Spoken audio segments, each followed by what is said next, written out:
के राजौरी के बढ़ाल में पुलिस की जांच जारी। जिला प्रशासन ने 3 प्रभावित परिवारों के घर सील कर दिए। तकरीबन 16 लोगों की अब तक हो चुकी है मौत। राजौरी के बढ़ाल गांव में डर का माहौल। 45 दिनों से तकरीबन 16 लोगों की मौत हो गई, लेकिन मौत की असल वजह का पता अभी तक नहीं चल पाया। जम्मू कश्मीर कैबिनेट की बैठक 20 जनवरी को होगी। बैठक में प्रमुख प्रशासनिक प्रस्ताव पर अंतिम निर्णय लिया जाएगा। नागरिक सचिवालय जम्मू में ये बैठक होगी। कई साल बाद लोकतांत्रिक प्रक्रिया में भाग लेगा जम्मू कश्मीर। इमरान नबी डार ने राज्य की बहाली की जताई उम्मीद। कांग्रेस की जम्मू में संविधान बचाओ रैली। चौक से अंबेडकर चौक तक निकाली गई रैली। कांग्रेस ने बीजेपी पर संविधान बदलने का लगाया आरोप। जम्मू में कांग्रेस में नेशनल कॉन्फ्रेंस के साथ गठबंधन पर तनाव। वक़ार रसूल वानी ने गठबंधन पर जताया असंतोष। जम्मू में कांग्रेस के राष्ट्रीय महासचिव जीए मीर ने उमर सरकार पर का किया समर्थन। जीए मीर ने कहा, कांग्रेस के सभी कार्यकर्ता नई सरकार का समर्थन कर रहे हैं।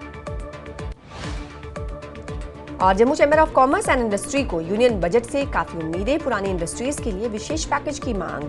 जम्मू में टूरिज्म सेक्टर को बढ़ाने पर भी जोर। 1 फरवरी को पेश होगा यूनियन बजट। जम्मू के व्यापारियों की बजट से बढ़ी हैं उम्मीदें। जीएसटी में राहत और विशेष प्रोजेक्ट्स की मांग। श्रीनगर में तंबाकू विरोधी कानून लागू करने में सक्रिय कोठीबाग पुलिस। लाल चौक समेत श्रीनगर के कई इलाकों में अभियान। सार्वजनिक स्थलों पर धूम्रपान करने पर होगा चालान। जम्मू म्युनिसिपल कॉर्पोरेशन का नई बस्ती बाजार में अतिक्रमण विरोधी अभियान। फुटपाथ पर सामान रखने वालों पर कार्रवाई की गई। दुकानदारों ने प्रशासन से समाधान करने की मांग की।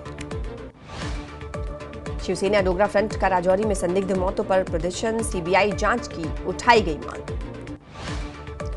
रामबन में डीसी ने बर्फ हटाने और सड़क बहाली का लिया जायजा। तहसील उखराल और रामसू में जन सेवाओं की समीक्षा की गई।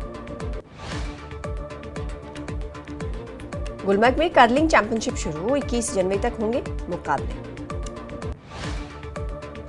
अखनूर में 5155 साल पुरानी महाभारत की धरोहर है पांडव गुफा। शांत चिनाब नदी के पास बसता है पांडवों का इतिहास।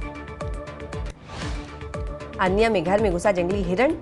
घायल हिरण को पकड़कर पुलिस के हवाले कर दिया गया। जम्मू कश्मीर के किश्तवाड़ में 4 एक्टिव आतंकवादियों का पोस्टर पुलिस ने सार्वजनिक कर दिया।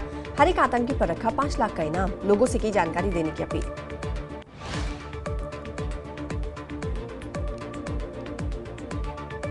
हमीरपुर के जवाहर नवोदय विद्यालय डोंगरी में शैक्षणिक सत्र 2025 और 26 के लिए हुआ एंट्रेंस एग्जाम। जिला भर से 3306 छात्रों को एंट्रेंस एग्जाम को लेकर कॉल लेटर जारी किए गए थे।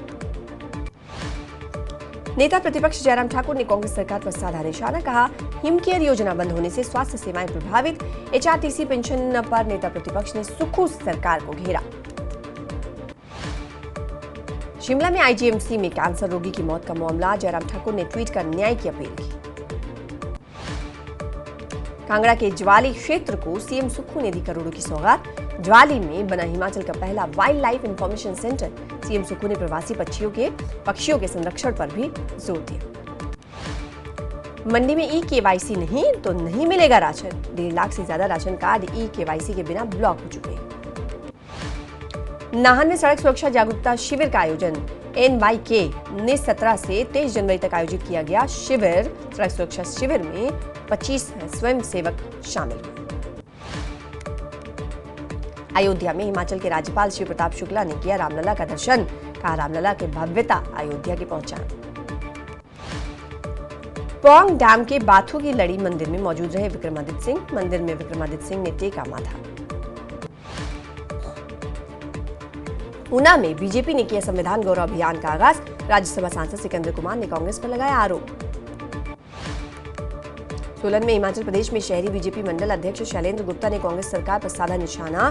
कहा, प्रदेश में जीना तो छोड़ो मरना भी हुआ महंगा। अब शमशान घाट में लकड़ी की कीमतें बढ़ी। नाहन के वीरेंद्र सिंह का ओपन पैरा ओलंपिक में चयन। शारजा में दम दिखाएंगे नाहन के वीरेंद्र सिंह। 5000 और 1500 मीटर में भारत का प्रतिनिधित्व करेंगे वीरेंद्र। ऊना से प्रयागराज के लिए पहली महाकुंभ स्पेशल ट्रेन। हिमाचल के श्रद्धालु को महाकुंभ यानी कि खास सौगात। हर हर महादेव के जयकारों से गूंजा ऊना रेलवे स्टेशन। हमीरपुर में 15 करोड़ का बिजली बिल बकाया और जल शक्ति विभाग पर 9 करोड़ का बिजली बिल बकाया है। बिलासपुर के ग्राम पंचायत सुनहाड़ी में आगजनी का मामला, ग्रामीणों ने बचाई मवेशियों की जान। धर्मशाला के इंद्रनाग साइट में पैराग्लाइडर दुर्घटनाग्रस्त हो गया। गहरी खाई में गिरने से गुजरात के अहमदाबाद की 19 साल के पर्यटक युवती की मौत हो गई। वहीं घायल पैराग्लाइडर पायलट का इलाज अस्पताल में जारी है। लंबे अरसे के बाद गुलजार हुआ राजधानी धर्मशाला का सचिवालय। धर्मशाला सचिवालय में फरियादियों का लगा जमावड़ा। मुख्यमंत्री फरियादियों की मांगों को सुनते हुए दिखे। शिमला आईजीएमसी के कैंसर रोगी की मौत, बेटी ने न्याय की लगाई गुहार। दोषियों के खिलाफ कार्रवाई की मांग। बेटी ने बताया हिमकेयर में पंजीकृत होने के बावजूद उसके पिता को इंजेक्शन नहीं मिला। मनाली में विंटर कार्निवाल की तैयारियां जोरों पर। मनाली में 20 से 24 जनवरी तक मनाया जाएगा राष्ट्रीय विंटर कार्निवाल। कई राज्यों की संस्कृति की देखने को मिलेगी झलक। और अब महाकुंभ से जुड़ी हुई कुछ खबरें। प्रयागराज में नागर साधु की 16 श्रृंगार की लाइव तस्वीर आई सामने। मंत्रों के साथ होती 16 श्रृंगार वाली पूजा। 16 श्रृंगार वाला पूजा देखने के लिए उमड़ी लोगों की भीड़। और महाकुंभ मेले में आ रहे अजब गजब साधु संत। श्री पंचायती अखाड़ा मां निर्वाणी अखाड़ा छावनी के बाहर कार की बोनट पर बैठकर श्रद्धालुओं को दर्शन दे रहे हैं बाबा। लोगों के सिर पर मोर पंख रखकर दे रहे हैं आशीर्वाद। प्रयागराज महाकुंभ में बनाए जा रहे करीब 5,000 नए नागा साधु। अलग अलग अखाड़े में चल रही प्रक्रिया। हजारों नौजवान बन रहे नागा साधु। अपना ही पिंडदान करते हैं नागा साधु। प्रयागराज में गंगा, यमुना और अदृश्य सरस्वती के संगम की एक्सक्लूसिव तस्वीर सामने आई। एक छोर से दूसरे छोर का त्रिवेणी का विहंगम दृश्य आया नजर।